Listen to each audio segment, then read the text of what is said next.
Hey guys, welcome back to another video. I am Lemon Cat Podfic, and today we are going to be reading Chapter 22 of United Alliance Institute by me over on AO3. This one is called Contract Signed. Summary: Izuku tries to get back into the flow of being at the Institute. He gets a contract. I will remind everyone that this fic does depict violence as well as major character death, but I do believe that's all past if you're at this point. Izuku shifted nervously, messing with his hands. He wasn't supposed to be nervous here. He had never known it before. Before he had seen more than he should and became something he didn't recognize in the mirror. It was a hard thing to question, who he was and his place in the world. There was only one person smarter than him who might be able to help. One person who would be able to tell him what his father could not. And they were right inside those doors, kept locked away where he couldn't access them, not without longing. And he longed. He longed to know the truth behind himself and the Institute, longed to know if what he wanted was the right thing. It wasn't what his father wanted, but that did not mean it was wrong, did it? He paused in his pacing, his hand resting on his knife at his hip.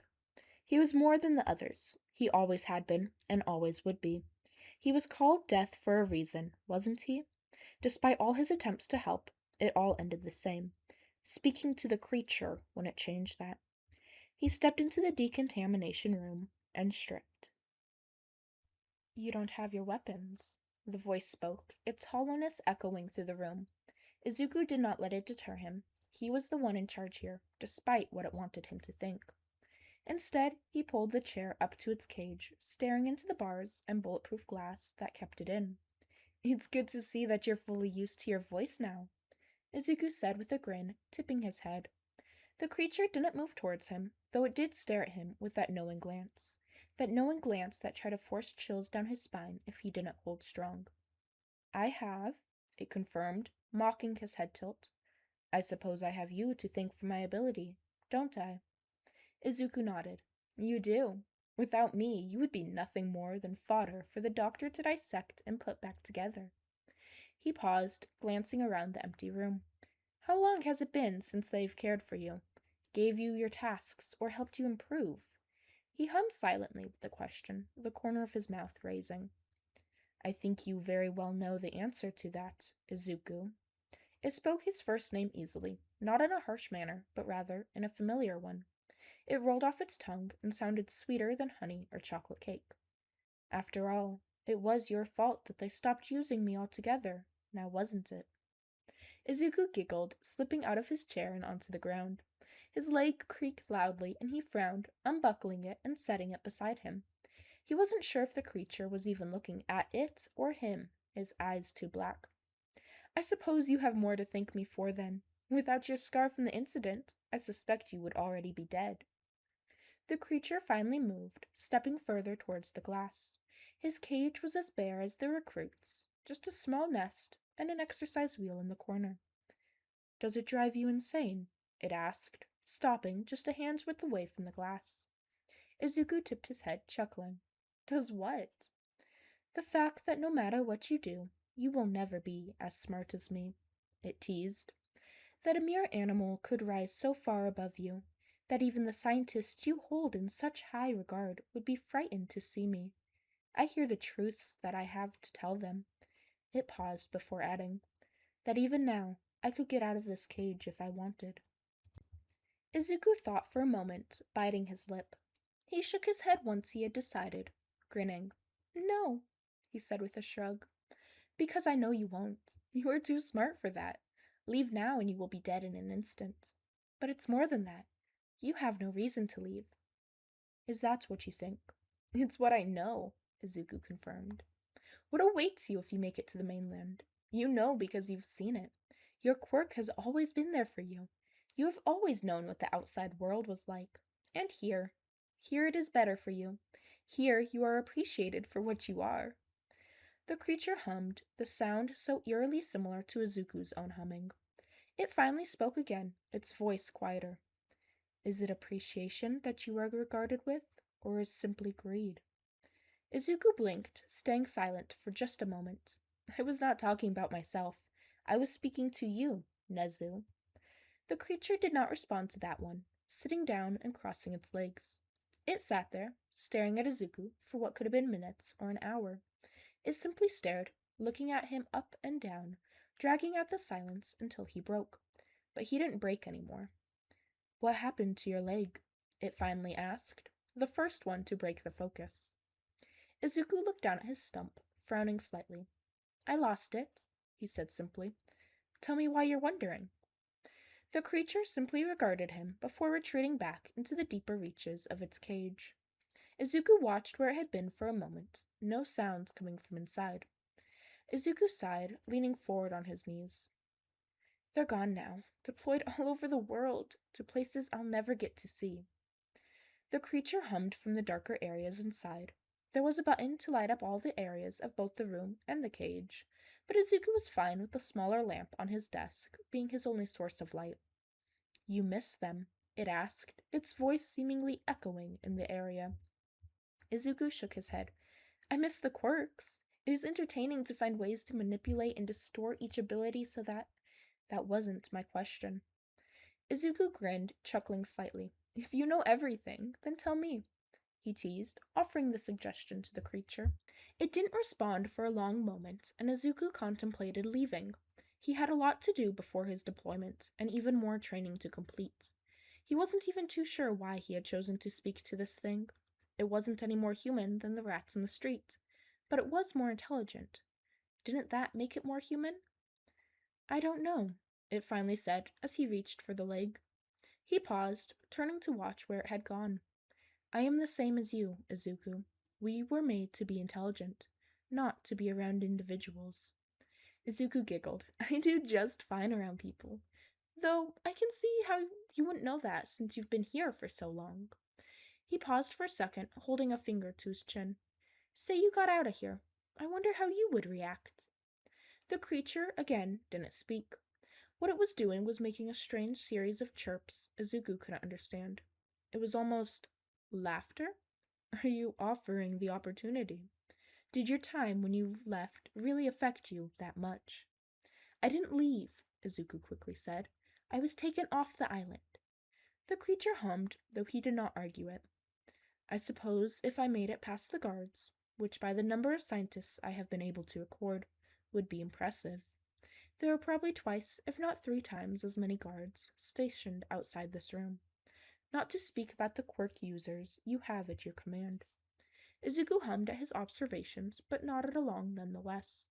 If I managed to make it past them, I think my first order of business would be to establish proper ties within the government, rather than working independently. It also accompanies that you would get working communications with the Shields Institute. Izuku tipped his head, grinning slightly. We have connections with the Shields. They are simply under us in terms of both quirk advancements and science discovery. They also deploy far fewer quirk users than we do. He looked straight ahead again, matching Nezu's steady gaze. Nezu's lip quirked up and its whiskers twitched. Who told you that? It asked. It was a simple question, yet it was laced with something more to it, something almost accusatory. Not to Izuku, yet the accusation was there. Izuku didn't respond. He didn't know how to properly respond. I will be deployed in a week, and at that point I lose all status I have here. I know that now. I also know that it will be very different from what I thought. He closed his eyes, Spiral Whip's face flashing in his mind before he opened them. I don't even know if it will be a war I will be fighting, he confessed. Nezu nodded slowly, its eyes slightly tinted. Do they bother you? Izuku asked, pushing himself to stand.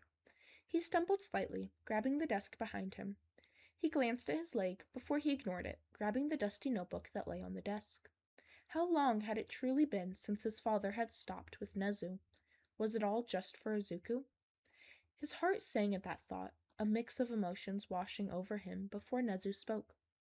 Why would you care if my eyes bother me? Again, it lacked any softness, simply curiosity. Do you see me as more than an experiment? Izuku felt his grin waver, and he didn't bother to force it back on. It was only him and his creation here. I don't know, he said honestly. Do you still see me as a monster? He didn't realize he cared so much about the answer before Nezu spoke. Yes, it said simply, and Izuku's hands froze on the notebook. He cleared his throat, moving the dust aside as he started sketching. You will always be a monster. Yet, you can be more than just that. Izuku took a deep breath, shaking his head. His smile didn't come back, but he didn't feel off about it. In fact, he felt more comfortable than he had in a long, long while. More sure. Izuku swung his staff out, feeling the way it fit comfortably back into his hands. It had been some time since he had last held it, yet it still came as second nature to him. He could feel Yamada's eyes on him, looking for something. What it was, Izuku had no idea. This place still felt foreign to him, despite it being his home. He clicked the button on the staff, the knife extending from the end. The metal flashed, and his brows furrowed as he dropped his hold higher on the staff. It's rusted, he said softly, gliding his fingers over the edge of the blade. Yamada nodded. We were informed to stop caring for your belongings. A natural consequence of your actions. He paused before adding, if you ever returned alive. Izuku nodded slowly, biting his cheek. He clicked the blade back into place, twisting his feet around in the dirt. The polishing he had done on the leg would be wasted, yet he didn't know if he had the energy to fully care. He hadn't gotten any sleep the prior night despite his attempts. Every time he tried, the faces of all those he had killed appeared in the dark. They judged him, yet they didn't know what it was to be him. Yamada stepped forward, and Izuku's gaze flashed up. The man grabbed his own staff from the collection before he set it back. Izuku watched curiously as he grabbed the gun instead. We're firing today, he said simply, picking up a second one. Neither were Izuku's, though he didn't see his still on the rack. He nodded slowly, putting the staff into the holder on the back of his new uniform. His mom had expertly crafted around the leg, even adding embroidery up the thigh to match the engravings. It was a beautiful thing for his body to return to her in. He took the gun that was offered him, feeling the heavy weight of it. It was almost ironic now. He had been the reason this man's only remaining two friends had died, one by Izuku's own bullet, and the other by his father's. Yet Yamada didn't flinch back from him or his gaze. Why aren't you smiling? Yamada asked, in the same way Nezu had asked him how he knew what he did. It was the same tone that those who were under him had been using since he had returned, questioning his role here. Izuku half-heartedly smiled, and Yamada rolled his eyes.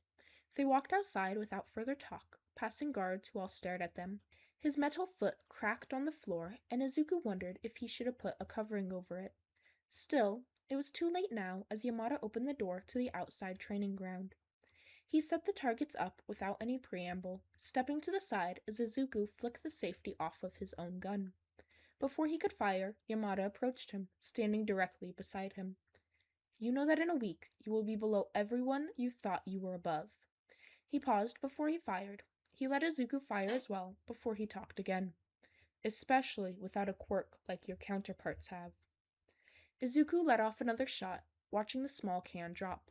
It wasn't high stakes like their last training session, and it was a session his dad would get upset at. Still, his dad wasn't here. He had been avoiding Izuku since he returned. I know, he said calmly, tipping his head to get the next shot. Yamada's bullet hit it first, and it dropped, the man holding a half grin. You don't, he said simply. Do you know who bought your contract? Izuku didn't respond immediately, taking another shot.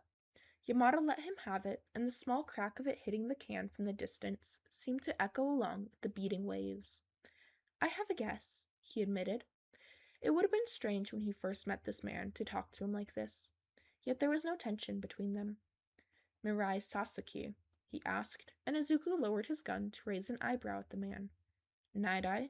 He asked instead. Izuku fought to keep his expression under control, grinning instead. He set the safety, turning to fully face Yamada. He didn't lower his weapon, quickly firing off more shots until all the targets were down. Izuku vaguely wondered if he had trained in the same way Izuku had, against the moving level 1s.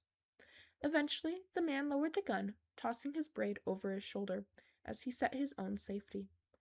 I know about them, he said, with less emotion than Izuku had ever heard in the soldier's voice.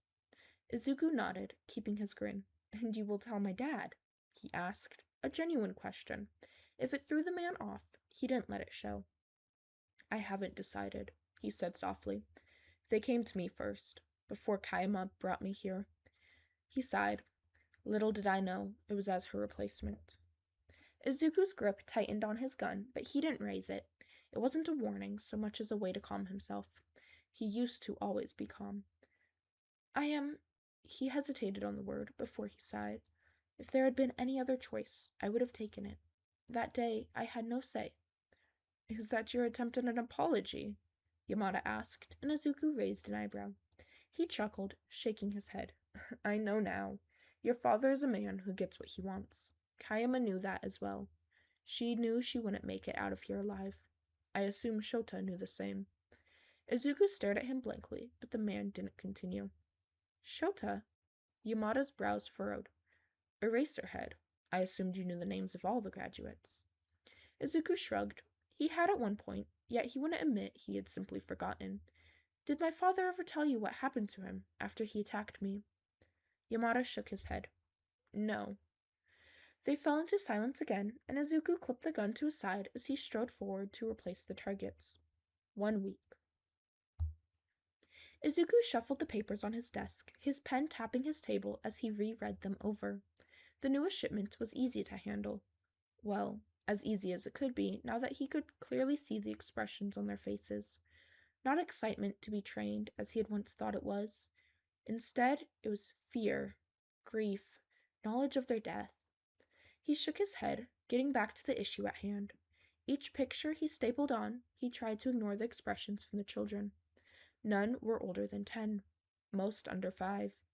The youngest was only a few days old, with small features of a frog. He finished stapling the last photo on, his eyes glazing over to the notebook with Nezu's information.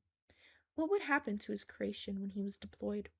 Would the doctor and Usagi-yama take care of it, or would it be left to starve in the back room? He doubted the younger assistant would be cruel enough to do so, yet he doubted his father would give her much time to care for the unit. He finished his sketches for the next surgery the unit could undergo, yawning slightly. The guard standing near the door shifted, and it took the last of his patience not to tell them to leave. Not that they would listen.